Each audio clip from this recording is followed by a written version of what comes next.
is that there are four things that we need to achieve from Ramadan. The very first thing is that the month of Ramadan is the month of reform. You know what that means? You know when a person goes to prison, often we see here in America, the prison system is so horrible to begin with, that instead of going to prison and coming out as a reformed person, as a changed person, most of the time people who go to prison, they come back out, they commit crimes again, and they're back in jail. This is how it usually works. Our system here, the juvenile system, the prison system, is not a reformation system. Otherwise, the prison system should have been a reformation process. People go there, they learn their lesson, they become better people, and they come out, but that's not what we see here. But Ramadan that's why we talk about Ramadan as the month of reformation. You enter Ramadan with weaknesses, but you come out on the other end of Ramadan with strengths. A person can come from Ramadan, enter into Ramadan, and they're not coming to the masjid, but they come out on the other end of Ramadan, and they're coming to the masjid every single day. That's a sign that their Ramadan was accepted. That's a sign that their Ramadan is accepted. If you want to know that if your ibadah is being accepted, just look at your ibadah and see how your life is. If your salat is not protecting you from committing fahisha, the Quran says, Inna salata tanha al fahsha'i wal munkar. The salat has that powerful ability to stop a person from committing sins. But if we're committing the same exact sins, the problem is not the salat, the problem is us. Likewise, when it comes to Hajj, Hajj is a person is changed after Hajj. When it comes to Umrah, a person is changed after Umrah. Just recently, a person came to me and told me they were not praying Salah, they were drinking, gambling, everything. One time they went for Umrah. Their entire life changed. Their entire life changed. These things have that ability to do so, and they have the ability to change a person. Likewise, Ramadan has the ability to change a person, but we have to be willing to change in ourselves. That's the very first thing that we have to achieve from Ramadan. The second thing that we have to make sure that we achieve from Ramadan is the spiritual aspect, which is detoxification. Detox means what? When you say detox, what does that mean? A lot of times they do, juice, detoxification juices, they say, But there is something called detoxification, that you go through a spiritual cleanse in the month of Ramadan.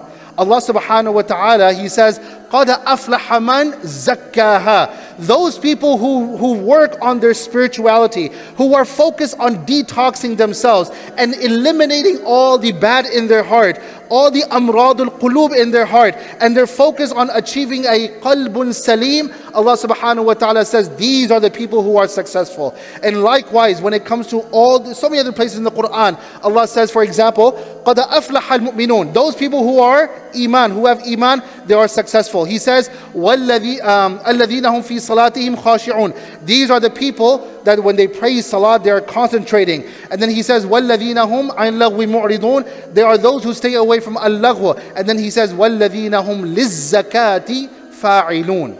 Zakat in the Quran, there are places, aqimus salah wa atuz zakat. That zakat means pay your zakat. But zakat overall does not necessarily mean zakat. Zakat means tazkiyatun nafs. Okay? Anytime you read the Quran and it's not associated with salat, understand that zakat would mean purification of the soul. That's what that means. So that's why it's called tazkiyatun nafs. So Ramadan is the month that we go through a detoxification. What should we eliminate from our heart? There's arrogance. There's arrogance. There is belittling other people. There is hatred, malice, jealousy. Also, two things that shaitan uses to destroy people. Number one is to create doubts in other people's hearts, which is ash-shubahat, and number two is ash-shahawat. Shahawat is desires. Today, people fulfill their desires in haram ways. These are the things that takes a person far away from Allah subhanahu wa ta'ala. So once again, Ramadan has to be used for detoxification purposes. And if we don't detox ourselves, then the heart is completely dead. So Ramadan is a time that if our heart is completely dead, it is a time to give CPR to our heart. That's a time to give, to revive that dead heart. This is the only time that this heart is calm. Okay? This is the only time that the heart is calm. Let me give you an example. Some time ago, I bought my kids there's like this toy that you can buy, and it has like these spikes on them, like plastic spikes on them. but there's a button in the middle. You push that button and it bounces. Have you seen that toy before? It just goes around everywhere. Like even the kids try to run after it, they can't catch it because it's always moving around. When that ball is moving, you can't catch it because it's always moving around. Listen to this.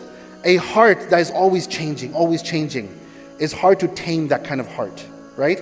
You look at a lion. When they try to tame a lion, they do that when the lion is calm, not when the lion is going around crazy.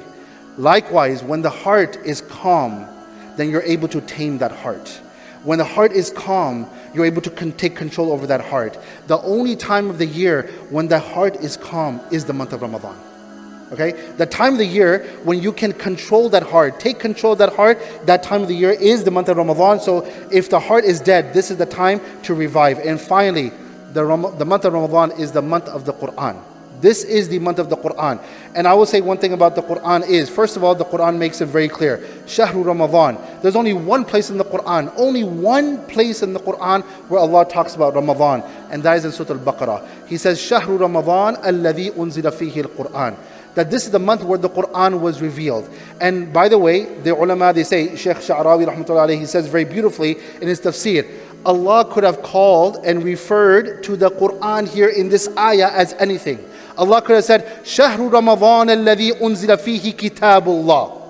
This is the month where the kitab of Allah was revealed. Shahru Ramadan alladhi unzila fihi dhikr. That this is the month where the dhikr was revealed. Why did Allah use the word Quran in this verse? Because the word Quran comes from the word qara'a. Qara'a means to read. Hence the word Quran linguistically means a book that is read over and over again. Hence Allah is trying to send a message to us that the month of Ramadan is the month where the Quran is to be read.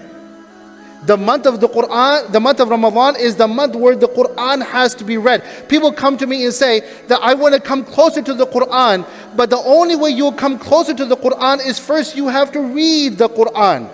You cannot just jump to the tafsir of the Quran and find the Quran amazing. But many people who have gone onto this journey, they have began this journey of the Quran. It all started from reading. They read. And then after a while, they felt that, you know what, I've been reading this Quran. Now the time comes that I need to start understanding the Quran. And then they start going into understanding the Quran. And that means that then they are led to understanding the Arabic language and studying the Arabic language. And then understanding the nuances of the Quran. And subhanAllah, those same people, then they love to read the Quran. But it begins with reading the Quran. And this is why, by the way, when people come to me and they say, I have doubts in my deen. When youth come to me and say, I have doubts in my deen. You know what the first thing I tell them is, how often do you read the Quran? How often do you read the Quran? Because the Quran says, هُدًى لِلنَّاسِ شَهْرُ رَمَضَانَ الَّذِي أُنزِلَ فِيهِ الْقُرْآنِ هُدًى لِلنَّاسِ. It is a guidance, not just for Muslims, لِلنَّاسِ. How many times we have done shahadas here? And they said that what changed your life? What made you believe in Islam? They said, I read the Quran. You've heard this before, right? Yes or no? I read the Quran.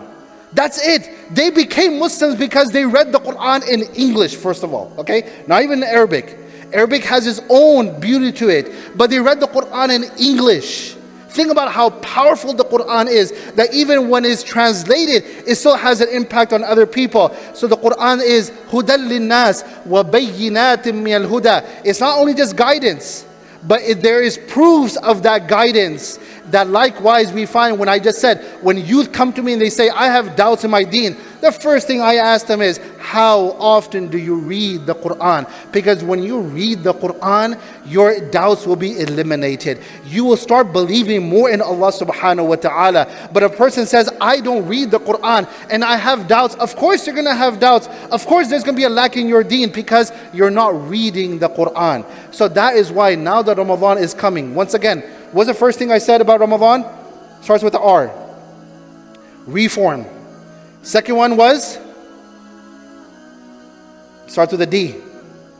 Detox. The third is? Starts with the R. Revival. Okay? If we have a dead heart, revival. Fourth thing is that we need to make sure we achieve in Ramadan is? Quran. Okay? Reform, detoxification, revival, and Quran. You do these kind of things, you will have a meaningful Ramadan.